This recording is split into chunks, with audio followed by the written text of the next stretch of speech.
guys, long-time viewers to the channel will know that I've been discussing Anthony Joshua versus Joseph Parker for a long time. I think it was probably 2 years ago that I did my initial Joshua versus Parker video, and to be honest, to this day, even though the channel has grown slightly since when I did that, to this day that is probably one of my top 5 most viewed videos ever. It's clearly been a fight that has captured the imagination of fans on both sides of the ponds, but particularly in New Zealand for several years. And I think whilst both of these guys are now solidly in the contender top 10 fighter camp, these two have been the two most exciting heavyweight prospects of the last 2 years as far as I'm concerned. They're both unbeaten. They both have very high KO percentages, particularly Anthony Joshua, who's on 100% KO ratio, and it looks like this fight is going to happen sooner rather than later. It actually looks like the fight could now happen in 2016, towards the end of the year, if not certainly Q1 of 2017. So this fight is upon us, this fight is real, this fight looks like it's going to happen sooner rather than later. Now, long-term viewers will also know that this is a fight that I've struggled with and changed my mind on several times, actually. As we've watched the development of these two fighters, I thought Joshua's going to have too much, Parker's going to have too much, Joshua's going to have too much. You get the picture. Where we are today is that Anthony Joshua will be defending his IBF title against Parker in a mandatory. The likelihood is, and I'm talking a 99% likelihood, that'll be in Anthony Joshua's backyard, the O2 Arena, London. Bookmakers in the UK have opened up with a 9-1 odds on Joseph Parker, which suggests they give Joseph Parker a 10% or 1 in 10 chance of winning this fight.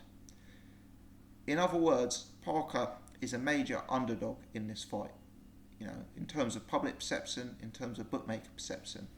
The bookmakers seem to think Joseph Parker has a puncher's chance in this fight. Now, we'll come on to the gambling element later, because we discussed this yesterday in the podcast, and as you can imagine, quite frankly, 9-1 I believe to be ridiculous odds on Joseph Parker. Huge value there. But as I say, we'll come on to that separately, I think, because whilst there's an argument over how we best play the odds for this fight, I think the more interesting conversation is, putting odds aside, how do we see the fight actually going? How do we see the fight breaking down? And I think two of the fascinating things about these two fighters is, whilst they have both looked pretty excellent as they've risen through the ranks, there are still substantial questions to be answered against both men. There are still substantial holes, unproven areas in both of their games, which make this fight even more interesting. Let's start with Anthony Joshua. 100% KO ratio. A much bigger man than Joseph Parker. Longer, rangier. An Olympic gold medalist.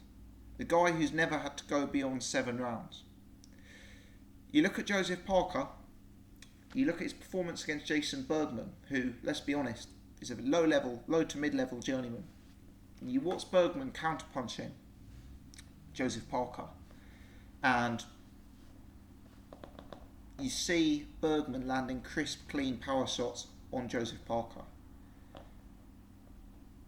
And that's got to put doubt in your mind as to how he'll do against Joshua. Parker may have a great chin, Parker may be very durable, but if you're taking those shots by Jason Bergman, when you step up to fight an elite level prospect like an Anthony Joshua, someone with the athleticism, the speed, the power, I think you're going to lose the fight if you end up taking punches like that. I don't see Parker taking multiple punches of the sort that Bergman landed from Anthony Joshua and winning the fight. You know, I don't care how good a chin he's got. Those punches have the potential to sway the momentum of a fight. With Parker, he then stepped up to fight Carlos Takam. And Carlos Takam is a legit top 10 fighter. It's a very, very good win. But let's be honest, there were moments of grave concern in that fight for Joseph Parker fans. Grave concern. Takam pushed Parker very close. There's a lot of people out there who believe Takam won the fight. Now I scored it to Parker, but there's a lot of people out there, people who know about boxing, who scored that fight to Takam. Takam, he's a very solid operator, tough, durable, experienced. But let's be honest, he doesn't have the size of an elite heavyweight like Anthony Joshua. He doesn't have the technique of an elite heavyweight like Anthony Joshua. He certainly doesn't have the power of an elite heavyweight like Anthony Joshua. Carlos Takam's a respectable top 10 guy, but he's not a guy who I see rising higher in the ranks than lower end top 10. He's a guy who, to look at the eye test, who Anthony Joshua far exceeds in terms of the eye test. And he put Parker under severe questions. Parker at times in that fight looked wild. Parker at times in that fight looked lacking in discipline. He looked like he could be ground down. He looked like he could be lacking in stamina at the elite level. And if you look at the Anthony Joshua highlight reel and compare it with the trouble Parker suffered against Bergman and the trouble that Parker suffered against Takam, you could come to the conclusion that this would be an easy win for Joshua. Conversely, if you look at it in the completely other sense, whilst Anthony Joshua has a very impressive highlight reel, there are areas of concern relating to him. There was the concerning stiffening that occurred when he was caught by Dillian Whyte in the second round of their fight. There was the low activity that followed. Joshua effectively took 2 rounds off for my estimations after taking that punch. There was the time Dillian Whyte hurt him to the body, and Joshua appeared not to like that. Some fans think his 7-round performance recently against Dominic Breazeale was very laboured. They were surprised to see a heavyweight who looked as limited as Dominic Breazeale going 7 rounds in a fight with Joshua. And a lot of people still question Joshua's resume. They say Dillian Whyte, he's a low-end brawler. Breazeale, he's a punch bag. Charles Martin, he's a joke. Who has Anthony Joshua actually beaten? Some people see Joshua as slow, robotic, upright, ungainly, poorly coordinated.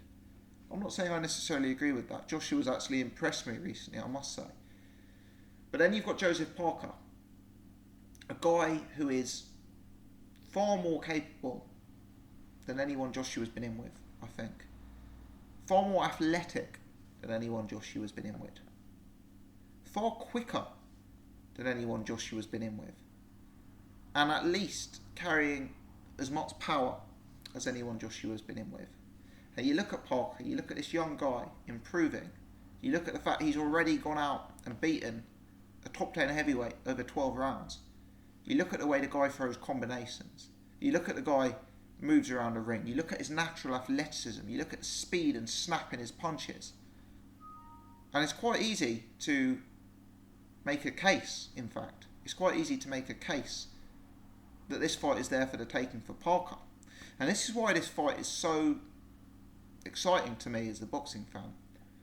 Because Joshua and Parker are both fantastic prospects.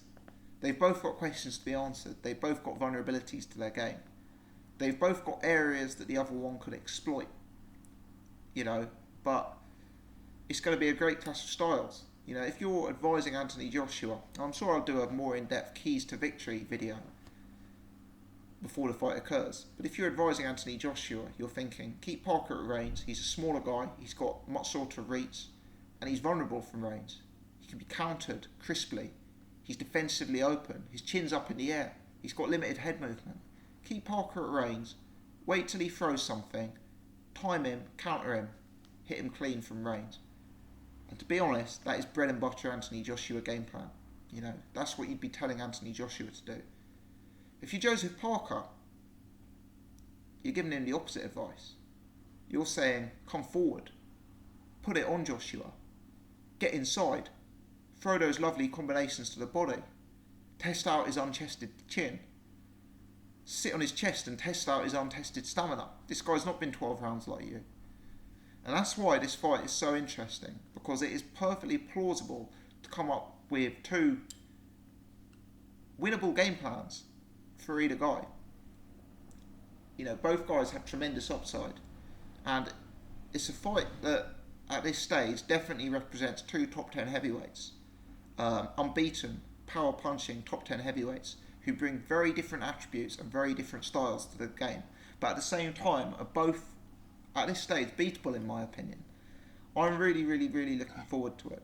Now, clearly I'm going to do a prediction video in advance of this fight. Clearly I'm going to do that in the lead up, but I will give you an indication without firmly committing to a side as to who I'm currently thinking wins this fight.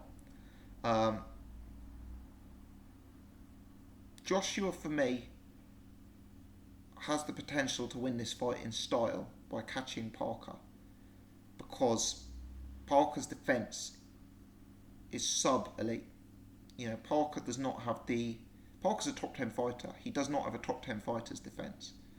And Joshua, for me, will start this fight as a favourite because of that. Joshua boxes nicely from range. He uses his jab more effectively than Parker. He is a much bigger man. He's going to keep Parker at length. And his timing is actually very good, quite underrated. You look at Parker getting tagged by lower level fighters, and you just think, if those guys are landing on him, if Jakub Saglam is able to land a looping, overhand, MMA style punch from 8 foot away, what is a crisp, clean Olympic gold medalist like Joshua going to land on you? And because of that lack of defence, Joshua has to start this fight, at least in a betting sense, as a favourite for myself. But if I look at the attributes a fighter is going to need to have to beat Anthony Joshua, Parker ticks so many of those boxes. And even though I've been someone who said, you know, maybe let's put the brakes on Anthony Joshua, it might be a bit early to stick him in with a Charles Martin. You have to sit here as of June 2016 and you have to think, Joshua laboured to a win over Dillian Whyte. Dillian Whyte's looked terrible since. Dillian Whyte's not actually beaten anyone of note. Was that win by Anthony Joshua actually an English title level win? You know, Joshua then went and knocked out Charles Martin. Charles Martin's got one win on his resume, which is Glazkov, and that fight ended in controversial circumstances. How strong is that piece of form? You know, and then Joshua's had a tougher fight against Breazeale, where Breazeale's stood up to his power better than most people, including myself, expected. And Breazeale's actually bloodied his nose and made him look a bit inaccurate. It is possible to suggest that Anthony Joshua has a worse resume than Joseph Parker. You know, Parker, I don't think Takam is the most dangerous opponent. You know, I don't think Takam doesn't have the power or the skill to really, for me, beat an elite level heavyweight. But Takam is a solid guy. And Parker's beaten him, he's beaten Cali Meehan, he's beaten a few other names along the way, respectable names, you know, like not nothing exceptional, but, you know, top 50, top 60 names, Barry Tapu, Jason Petway, you know, that sort of level of guy, you know, at least equivalent to the Kevin Johnsons and the Gary Cornices Joshua was beaten up earlier on in his career. So you just question, you know, questions exist. I think at this stage we pretty much know how good Joseph Parker is. I think Carlos Takam is a very good yardstick. Carlos Takam, top 10 of the division. And Parker's beaten him. And he's beaten him nicely, but he's beaten him in a close fight. But Parker will improve from that. I think at this stage, it's quite easy to rate Parker in the context of the heavyweight division. You know, Parker is 7th, 8th, 9th, something like that. I don't think you can really debate that after the win against Takam. Joshua is actually much harder to rate, you know, because it's unclear what he's beaten. You know, Dillian Whyte may become a world champion. Charles Martin may bounce back and be a world champion again. And then Joshua's form could be elite level. But at this stage, because of the timing of those fights, it's actually unclear what Joshua's done. And there is just a suggestion that someone who can put it on Joshua, get on the inside with him, put him on his back foot, hit him to the body, make it uncomfortable. There is that suggestion that we're not sure how he's going to react if someone does that. And for me, Joseph Parker's got that style. He's got those fast hands. he's got the ability to get low. Joseph Parker really needs to move his head. Because if he doesn't learn how to move his head between now and the Joshua fight, it is conceivable that all of those great attributes he has, all of that great experience he's learned, will be rendered irrelevant. Because the guy doesn't keep his hands up. And the guy keeps his head up in the air with his chin like this. You know, stiff as a flag. As stiff as a flagpole, so they say, not a flag. But, you know, there you go. There you go. It's a very, very, very interesting fight for me. Let me know your early thoughts, your early predictions, guys. Is this too soon for Joseph Parker? Is it too soon for Anthony Joshua? Let me know your take on who's got the better resume. As I say, my thoughts are Joseph Parker maybe edges it just slightly, but I actually think that whilst Takam may be a better fighter than Charles Martin potentially is a more dangerous fighter than Takam, because Takam doesn't have the power, the size, the southpaw stance, etc. You know the rest. But let me know your thoughts, guys. I'd be interested to hear people's takes on this. Leave them in the comments below whether you agree, disagree, like what I'm saying, don't like what I'm saying, etc. If you have enjoyed the video, please click the thumbs up. If you're new to the channel, please do subscribe. As I say, before this fight gets made, we'll certainly do keys to victory and prediction videos. We'll also cover Joseph Parker's other fight that's coming up soon. Thanks for watching, guys. Cheers.